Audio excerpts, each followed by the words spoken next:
So if we're honest, most of our life is about managing circumstances, if you think about it. Here's what's going to happen for you this week, and it may have already happened for me yesterday. So yesterday, my family, my extended family on my mom's side had Thanksgiving together. And so when we gather at the table, right, there's I don't know, almost 30 of us now at this point. And so it's a large crowd, and almost most of them show up for Thanksgiving. And so it's a big gathering of people. So there's a lot of cooks that are contributing to this meal. My brother-in-law is going to make the turkeys. My sisters are going to make my younger sister is going to make the sweet potato casserole. My older sister is going to make some bean salad or something, right? And together, my two sisters now have taken over making the dressing this year from my mother. My mother just handed that off. I think she's like, look, I've done it enough. It's time for you to take over, right?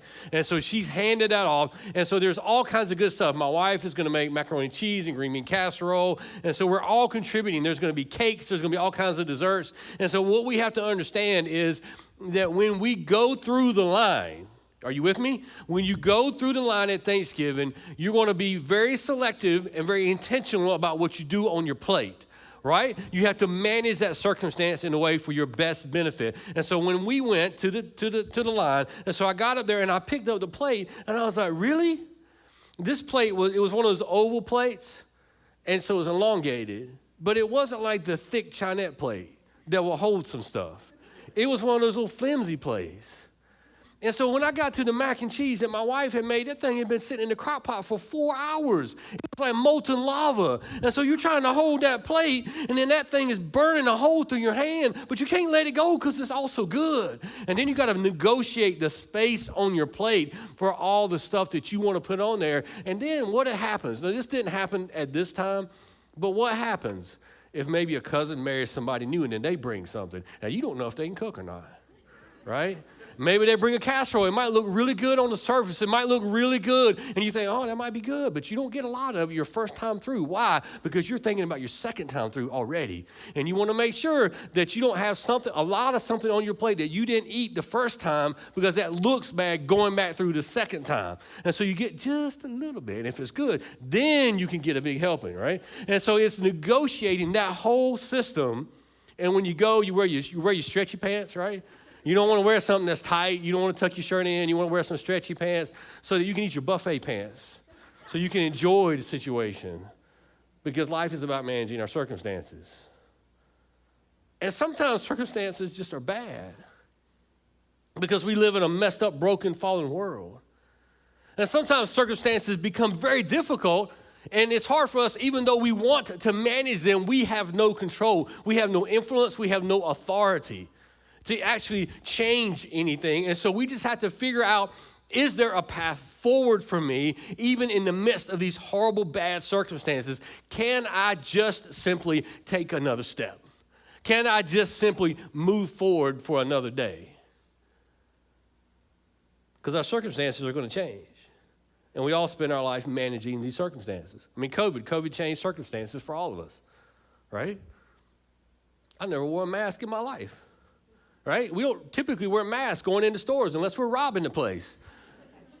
But now, like a lot of places, we can't go in without a mask. So our circumstances have changed, and we get mad about it. We can get frustrated with it, or we can just figure out a path forward. How can I make the best of this situation and negotiate these circumstances in a way that makes me still have a deep, abiding peace? Because negative circumstances, struggles, pain, loss, grief, hurt, they're going to cut. They are going to cut. It's a matter of how deep we let it cut. It's a matter of how deep we let it get to our core. Do we let it penetrate our peace? Because our peace is what's essential.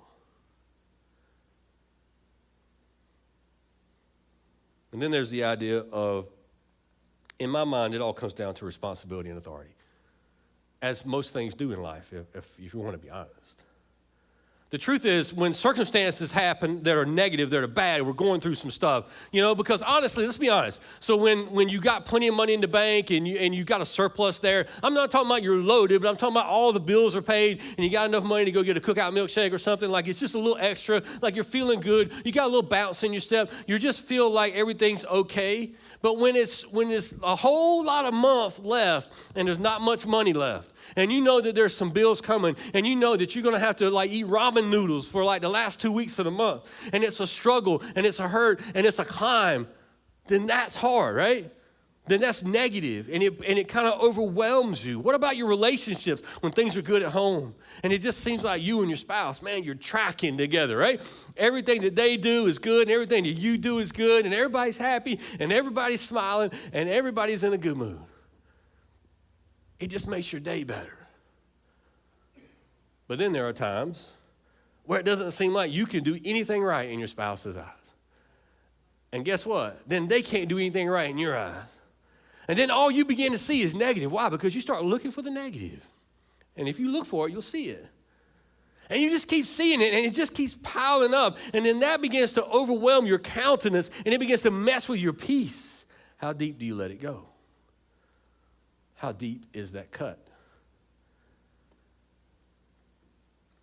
And then I think the other question to ask us, because we take ownership, right? So we own our circumstances. We take ownership of it. We take responsibility for it. It's about where do we give our authority in those difficult circumstances. In our pain, in our suffering, in our grief, what do we give authority to? Because if you give authority to your circumstances, then that becomes your identity, right? So if you're an orphan, right? If you're orphaned, you're not an orphan. You are a child who has been orphaned. So you don't take on the identity of an orphan. If you've been in abuse, or if you've been a victim of abuse in your past, don't take on the label of being the victim of that. You're not the abused, right? You're just a child of God who was loved, who happened to deal with that difficult circumstance. Don't let that define you. If you're like me and you've been caught up in some sin in your past that wanted to control you and wanted to own you, don't be defined by that. Don't let that become your identity, right? Your identity is in Christ as a follower of Jesus. So we don't give authority to these negative circumstances. We don't give authority to our suffering to own our peace. We protect that at our core. And then the other way to think about that is, what do we do when we see others who are struggling, when we see others who are hurting? In essence, if you think about it, that's what a foster parent does. They see a need. They see children who are hurting, who are struggling, who are in difficult situations, and they say, I'm going to take ownership. I'm going to take responsibility for your hurt. I'm going to take responsibility for your pain. I'm going to take responsibility for the unsettled nature of your life, and I'm going to provide you with stability and love and encouragement and hope, even if it's just for a short time, because I'm taking responsibility. Now, in that, you get some authority, but ultimately, you hope, and you hope above all hopes, that you and every person that you come into contact with has given total and complete authority to God in all your circumstances. Because if you do that, then when the junk happens, right? When the storm comes, when the volcano explodes and the lava's coming down the hill, like when it's just as bad as it possibly can be, you can still have peace in the midst of that. And that's what we're talking about today. Is when things are bad and you just simply have to find a step forward for tomorrow, what does that look like? Especially when you're in a situation where you've taken ownership of somebody else's hurt, of somebody else's pain, of somebody else's hurt. Esther is a fantastic book in the Bible. We love the book of Esther. Brandon and I love these narrative books that talk a lot principally about the movement of God among his people. And you guys like it because you like the stories. And so like if we could preach a doctrinal series on the doctrine of grace for 3 years, you guys would lose. You would leave. You wouldn't be here, right? But man, we could preach about grace through the story of Samson or something, and you guys would be, oh man, that was the greatest sermon series ever, right? And we understand. I get it. We all like stories. The book of Esther is one of those things that it's there in a sense to help us understand how do we deal with difficult circumstances.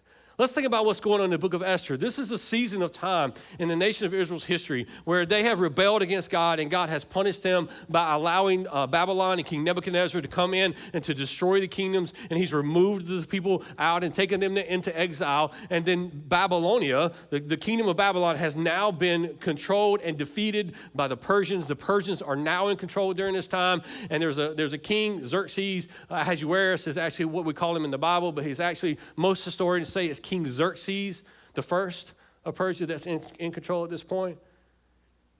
And so it's during this 70 years or so that the people of Israel are in exile before they go back to rebuild the temple and rebuild the walls and all that this horrible season of them being removed from their homeland, their temple is destroyed, there's nothing left for them to go back to. It's all just a wasteland. And so everything that they knew, everything that they loved is gone.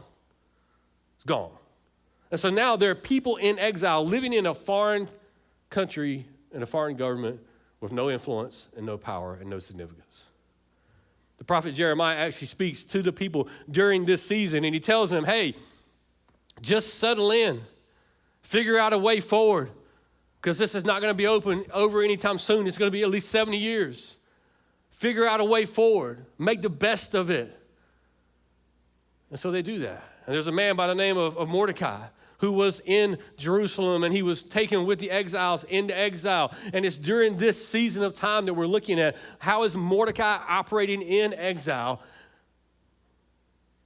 And then he has an uncle and an aunt who die. And their daughter, Hadassah, who would later be called Esther, is now an orphan. She's been orphaned. And so it's this moment where he identifies her struggle and he takes ownership of it. That's what we're looking at. Esther chapter 2, verses 5 through 11. Now there was a Jew in Susa, the citadel, whose name was Mordecai, the son of Jair, son of Shimei, son of Kish, a Benjamite, who had been carried away from Jerusalem among the captives, carried away with Jeconiah, king of Judah, from whom Nebuchadnezzar, king of Babylon, had carried away.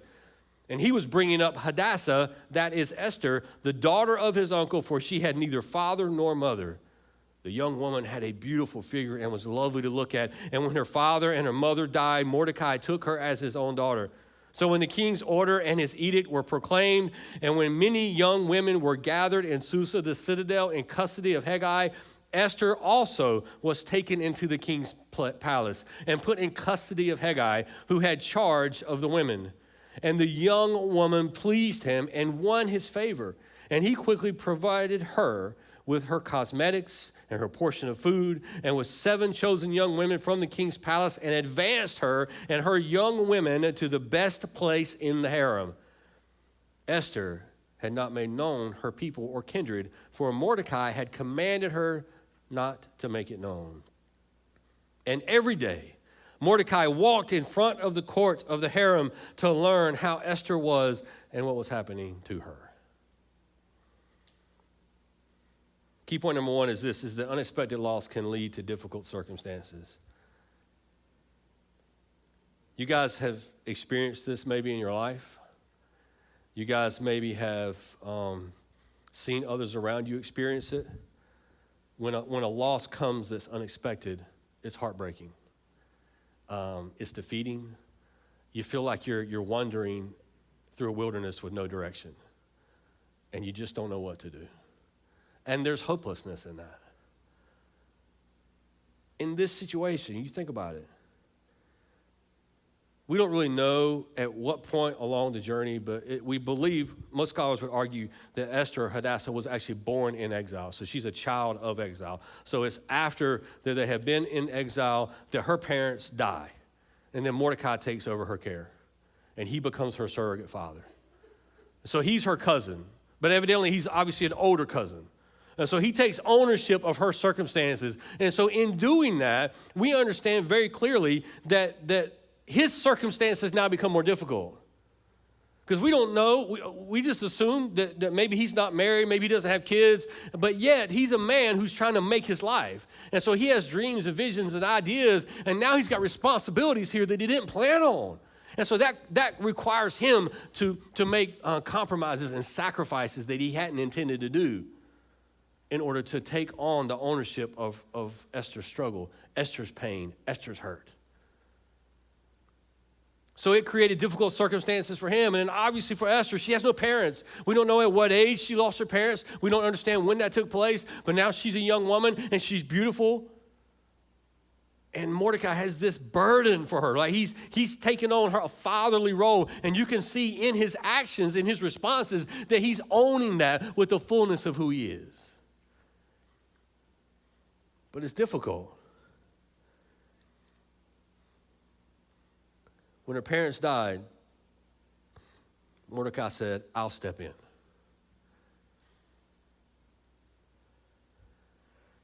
Many of you have faced that. Maybe the loss of a parent, the loss of a spouse, the loss of a child. Maybe it's an unexpected twist or turn. Maybe it's a plant closing or a job loss. Whatever it may be in your life. Maybe it's just a child. It's just all of a sudden they just decided to go left. They just decided to just go crazy. And it's such a burden, and it's unexpected, and it comes out of nowhere, and it just hits, and it hits so hard, and it cuts deep. The question is, how deep do we let it cut? Unexpected loss leads to difficult circumstances.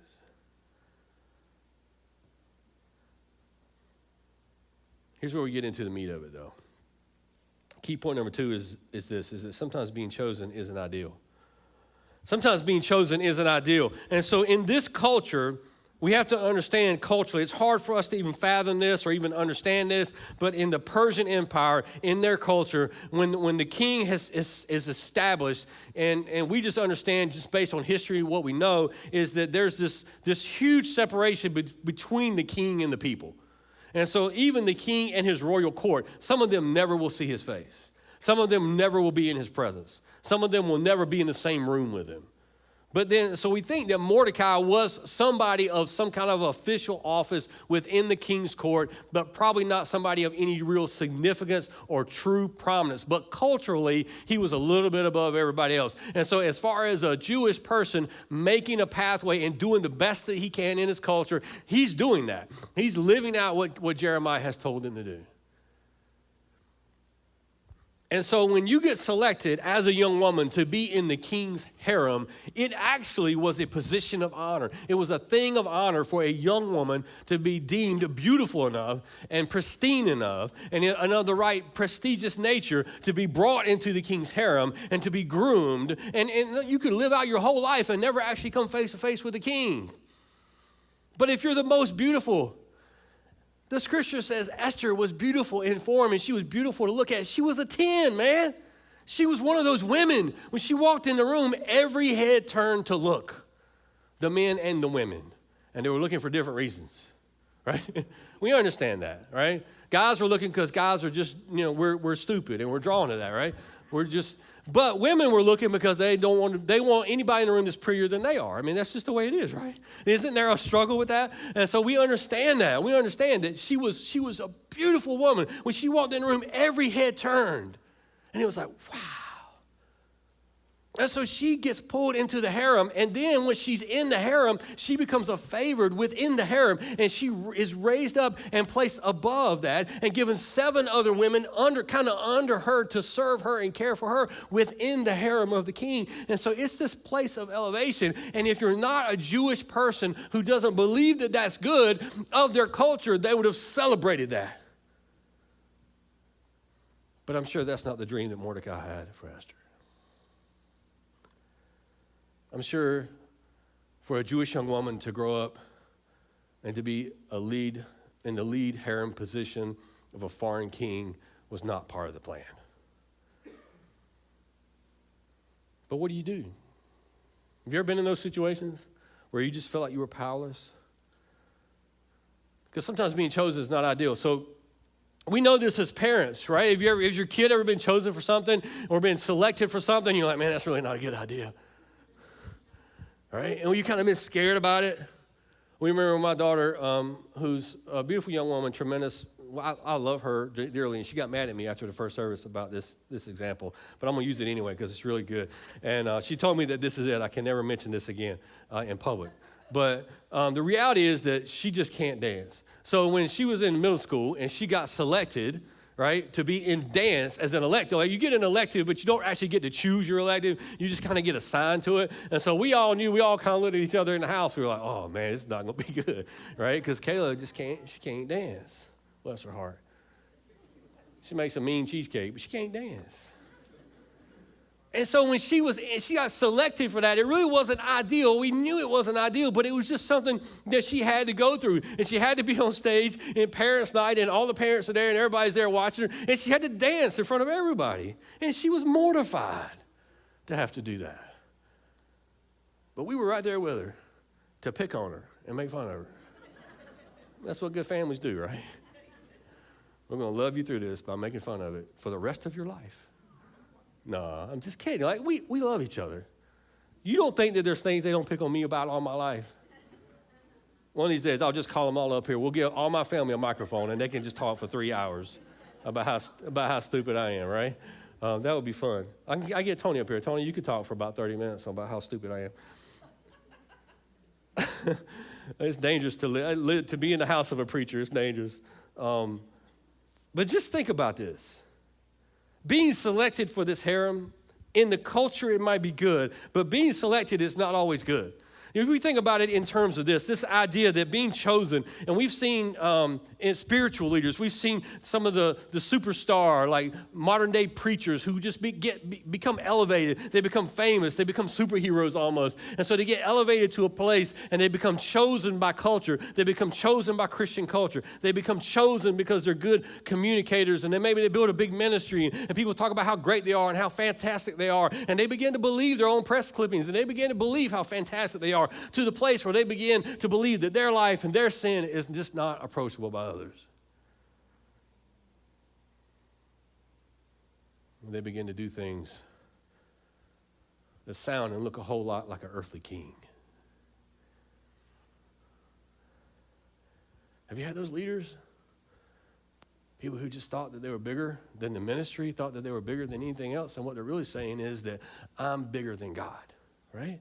And we've seen that in worship leaders. We have a fantastic worship team, super talented people, fantastic talented people. And the best thing about them is the humility and the heart behind what they do, because they're here to glorify God, right? But we've seen people who have this amazing talent, and they get elevated to a place, and they become somebody, and they get called to Nashville, and they get a record deal, and they get all this stuff, and they get all these accolades, and next thing you know, they've just left their faith in the dust.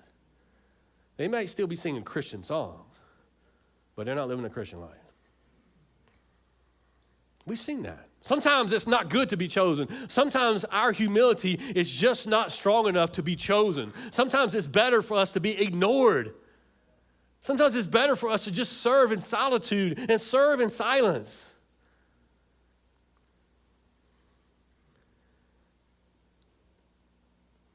We see superstars fall all the time, because being chosen puts you in a position where people are going to come at you, man. They just will. Sin come at. I told our staff this week, we had our staff meeting, and Brandon and I were talking to our staff and trying to pour into them. We're trying, as we build this staff, and I told them, I said, that when we build something and we start to work and God starts to move, God starts to show up, the enemy of God is going to come and try to tear it down, and he's going to begin in that room. That's where he's going to begin, is in that room. And he's going to try to pit us against each other, and he's going to try to build jealousies. He's going to try to do all this stuff within that room. That's where he's going to start.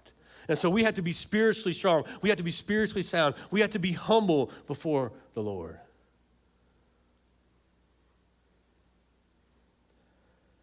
Because being chosen is not always good. And as a parent, as Mordecai is looking at Esther and her being chosen, what does he do? He goes by every single day to check on her, right? He goes by every single day. Why? Because he's taking ownership of her circumstances. He's taking ownership of it.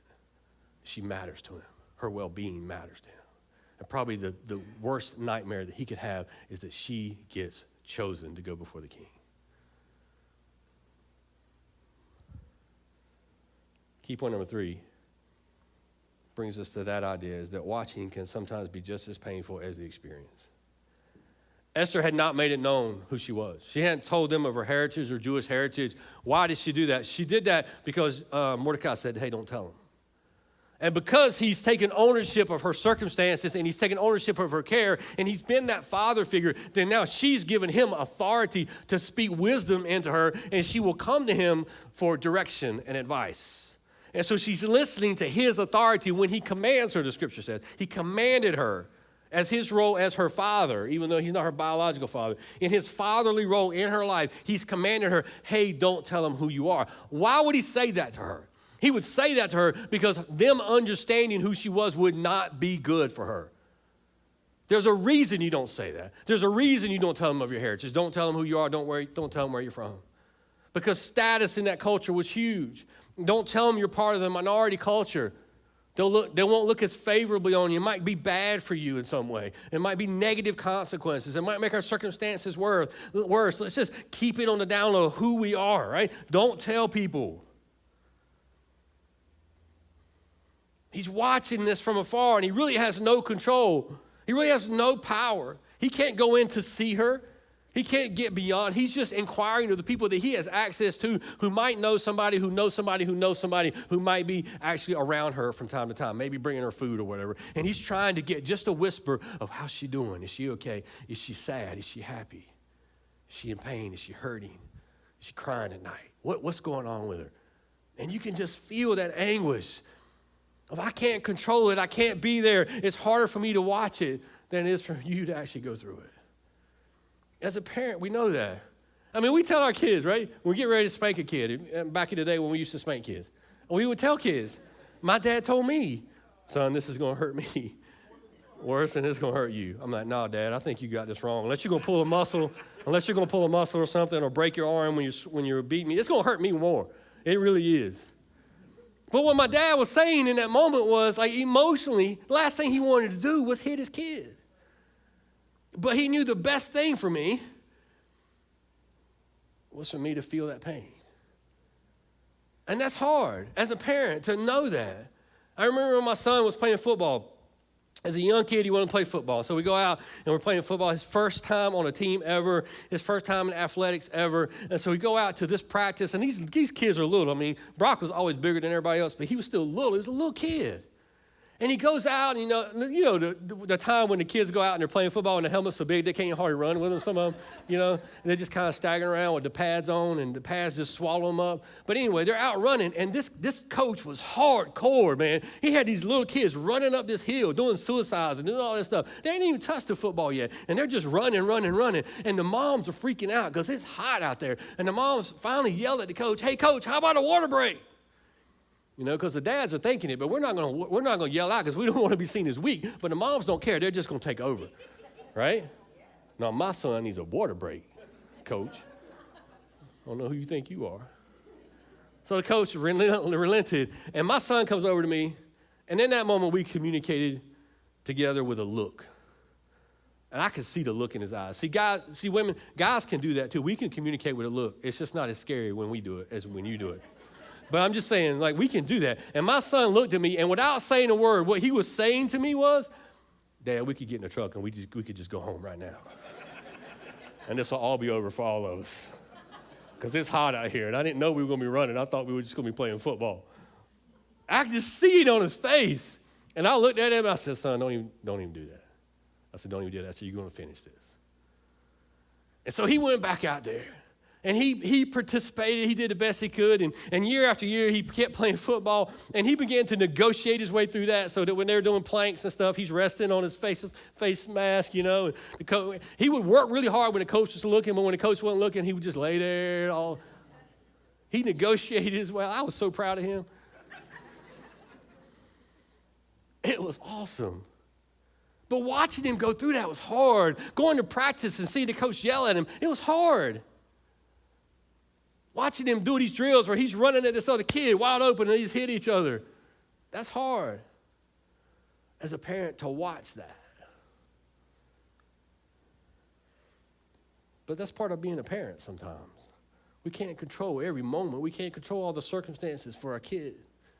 But what we can do is build some abiding peace within them. We can build something in them. We can speak peace into their soul, into their heart. We can let them know that no matter where they go, no matter what they go through, no matter how much pain that they endure, their mom and dad are always going to be there. Their mom and dad are a constant in their life. But beyond that, their mom and dad believe in a God, and now I believe in a God. Like they take ownership of their faith because they've seen you go through difficult circumstances and wade through them with a deep abiding peace that those circumstances can't touch.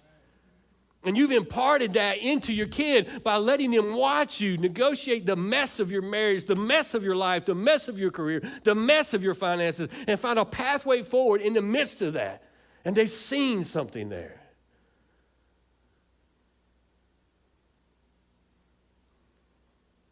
Watching is so difficult. Every day Mordecai goes by. And he's just in anguish. If I could just get in there, if I could just control it, if I could just protect her, if I could just be in power, if I could just be an influence. Maybe even if I was just the king, then I could protect her forever if I had that much influence. And we've been in those situations. If I could just do this, if I could just change this, if I could just do this, then my kids would be well. As a foster parent, I can imagine there's ideas that you have because you know your kid's situation. You hear them talk. You hear them crying at night that you're taking care of. And you say, if I could just fix that for you, I would. If I could just fix that parent situation, if I could just fix your parents' marriage, if I could just fix your mom or your dad's addiction, if I could just fix that, I would. If I could, if I would. It's agonizing to see that.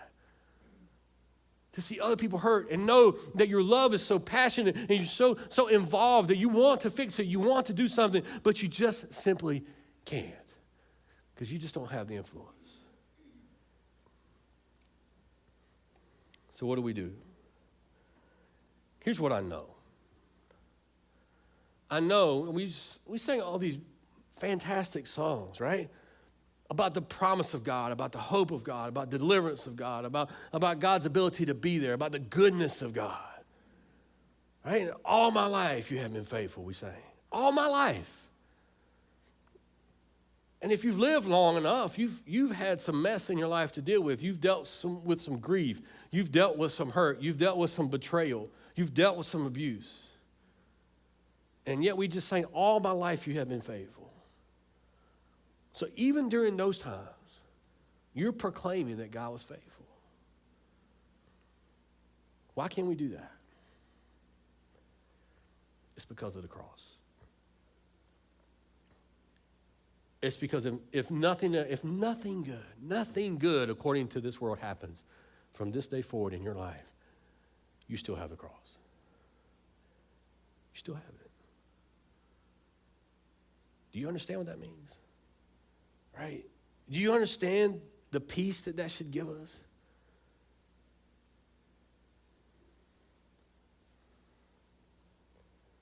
I remember when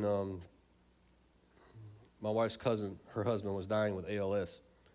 And I remember a time when their daughter was really struggling with that, as you can imagine. They're people of great faith. And they were the daughter was talking to a neighbor. And she was just like agonizing about the plight of her dad, the struggles of her dad. And the woman looked at her and she said, I just think God has told me to tell you this. That because they were praying for a miracle for her dad to be healed, right?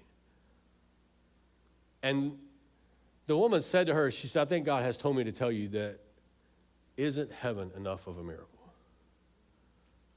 Like above all else, like isn't heaven enough of a miracle? ALS is horrible, man. It's just the worst. This vibrant, one of the most brilliant people I've ever met in my life, just outgoing person, just his body ravaged while his mind is still just alive, right? So hard to see that. But isn't heaven enough? Like, isn't the cross enough? So even if we go through that, even if we go through that struggle, and you talk about feeling helpless, you talk about watching and knowing that what they're going through is agonizing and it's brutal. And to see that and not to stand back and be powerless about it. Imagine that. How do you deal with that? without the cross? How do you deal with that without the hope of the cross? How do you deal with that without understanding that above all the horrible things that can happen in this fallen, messed up, broken, degrading world, above all else, we have Jesus. We have the cross.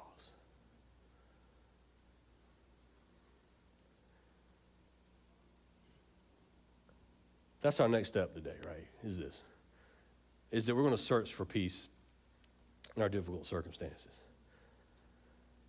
And that sounds ambiguous, just to search for peace in your difficult circumstances.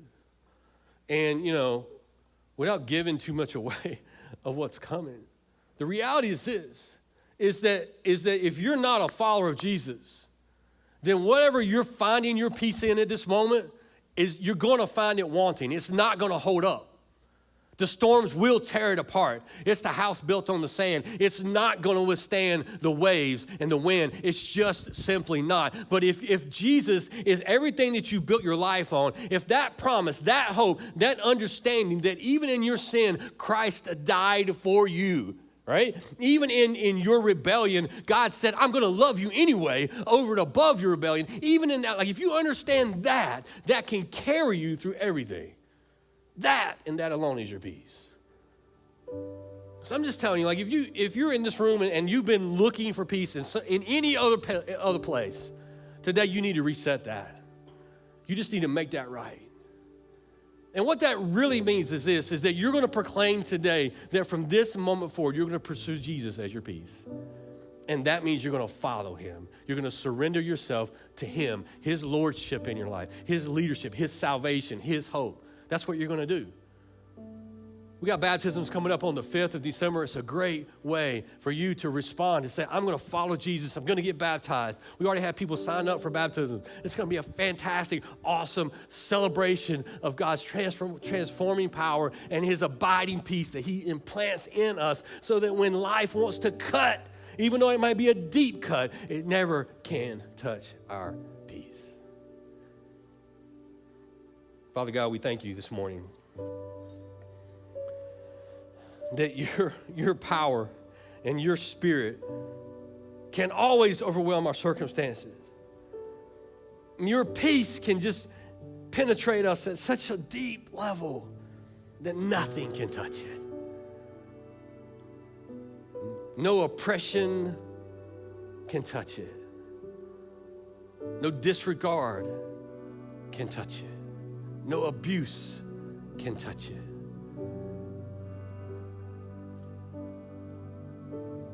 Father, forgive us when we've forgotten that. Forgive us when we just spent so much time trying to manage our circumstances and we just keep walking by every day looking. Every day we're checking our circumstances. Every day we're trying to fix it. Every day we're trying to find a pathway forward.